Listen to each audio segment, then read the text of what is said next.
This is the site of the late Goldsmith Steam Rally, which is on this weekend. They're working on over there getting some of the steam things all sorted, and there's other steam powered items throughout this whole complex, which is quite large. This weekend is the rally, and general public are allowed to come in and have a look and see what it's all about. So feel free to come along. So we're at Lake Goldsmith Steam Rally location with young Nathan. Hello Nathan. Hello. Hello world. Okay, we're in a little room. There's a couple of beehives in this location, but the first one is up there. There we go. It's gotten hot in here. They've had to rebuild a few times, so that's why it's mostly white. That's a nice decent sized hive. It's one where we would have to pretty much do it from the outside. The roof's asbestos, so we'd actually look at taking the outside wall off, but well, not the whole wall, but enough of it. So yeah, really big hive. That's a tricky one. Yay.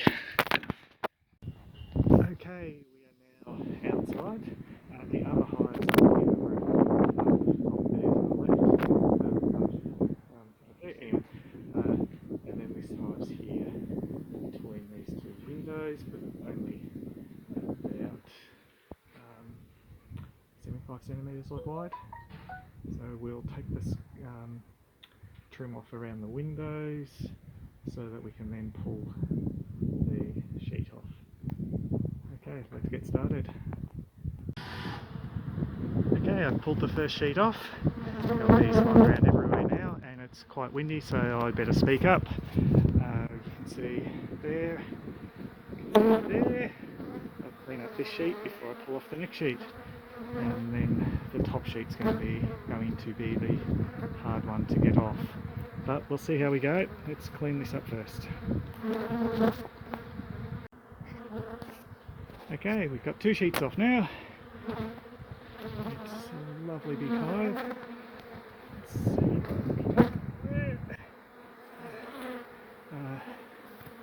That sheet's going to be really hard to get out, so let's see if we can do it.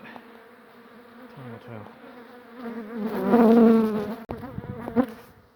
And there we go, that's the whole hive. It was actually easy to get that last piece out than I thought. Once I got the top boards out, it was easy enough to then just slide it down. The pressure of the top boards on the tin was making it hard, but once that pressure was relieved, nice and easy. Okay, now we'll work on that front piece and then just work our way across. Looks like and quite a few layers. It's a decent size hive, which is a big one. The other one's bigger. Okie dokie, so most of the first couple of layers are off. We have bees getting confused because they're honing in on the edge of a window that has got tin, but not finding anything in there. And the weather's starting to change, dark clouds over behind the building. So let's get this one finished so we can get started on the next one. When I was inside, I noted that you could tell that the bees had eaten all the way through the particle board through to the paint. So they've literally just got a layer of paint stopping them from entering the building. The bees have clearly nicely chewed away, so you could just poke a hole through there and you're in the building. So we'll just be careful and not give them access, but they've already got access somehow, so we have some bees on the inside. And the queen on this hive's gone dormant pre-winter. It's a common occurrence where she stops laying for a few weeks, lets the bees' numbers reduce before it's just laying a small amount of bees or larvae, so that the hive reduces in size for winter and they don't have as many mouths to feed over winter. So we'll just keep cleaning this up. Okay, a couple of things not according to plan. One, the paint peeled because comb was stuck to it, and two, queens somewhere up here.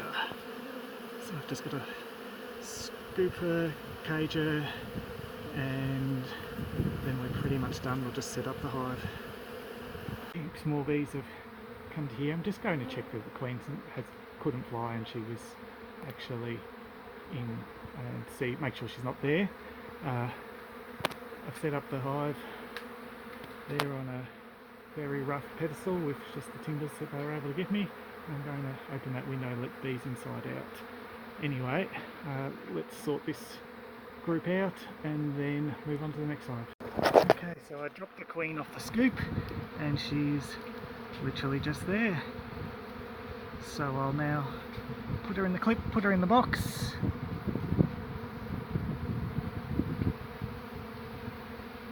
There we go.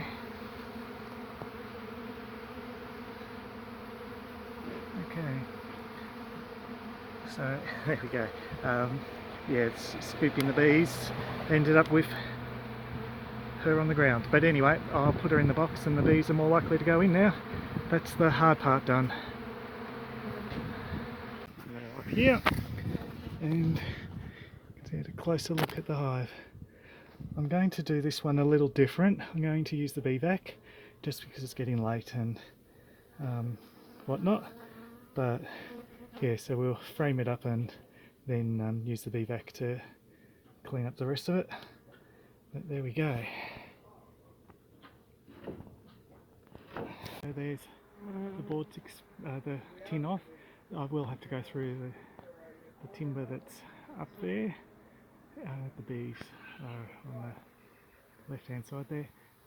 Bee vacuum is set up, so we'll bee vac this hive into the boxes down here and then frame up their comb and unite them in quarantine.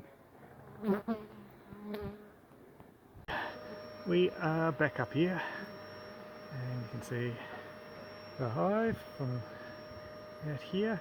We will have to go through this timber, but we'll bee vac the bees for a while first bit and then we'll start cutting wood and pulling out comb. The positive, I don't know if it's a positive, on this hive is that it currently has no honey in it because it's such a big cavity. They've been spending all their energy just keeping their hive warm. The hive's melted a few times, which has made it all twisty and turny and all that sort of thing.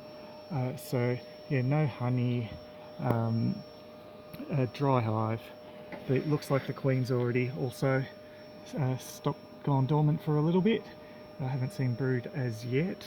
It just means that I can bee vac the whole hive into a fresh foundation box, put some resources in, and then guide them, feed them through winter to get them to the other side. And I won't have to try to frame up some of this really icky, twisty, turny comb. So let's hope it continues this way. We're getting there slowly. You can see I've cleaned up most of that.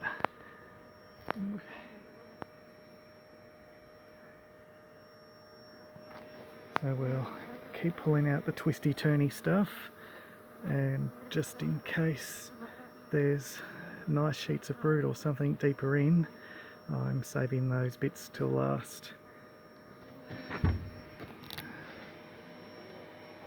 we go. They're looking good. We're a few layers down, not many to go. Still no real amount of resources, a tiny amount of honey, but really not much at all. Got a little bit of nectar in there, but overall the hive's very dry.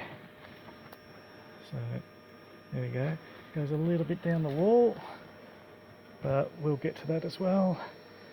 Still chasing the queen, but this is the last major sheet, so I'm just hoping she hasn't gone down. Okay, it's getting late, it's starting to get dark. The bees are all coming back and starting to cluster up as well, so I'll just keep bee-vacking. I'm going to be blindly bee-vacking some sections, so I suspect I'll bee-vac the queen and not catch her in a queen clip, but it is what it is.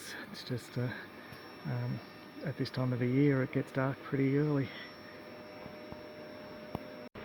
Okay, we know in this instance when we bee-vacked the queen, because the remaining bees broke up the cluster and now they're running around wildly trying to find the queen. So we'll just bee-vac these ones now, and we're done on this hive, then we go back to the other hive.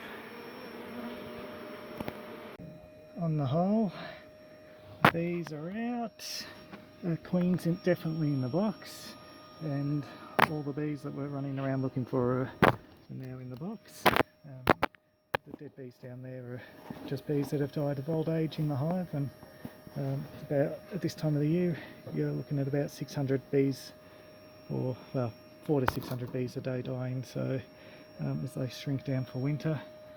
Anyway, so we're done up here. We'll just clean up down the bottom where I threw some of the bigger pieces of comb just so I could keep working solidly, and then we'll go deal with the other hive. But this one's pretty much done.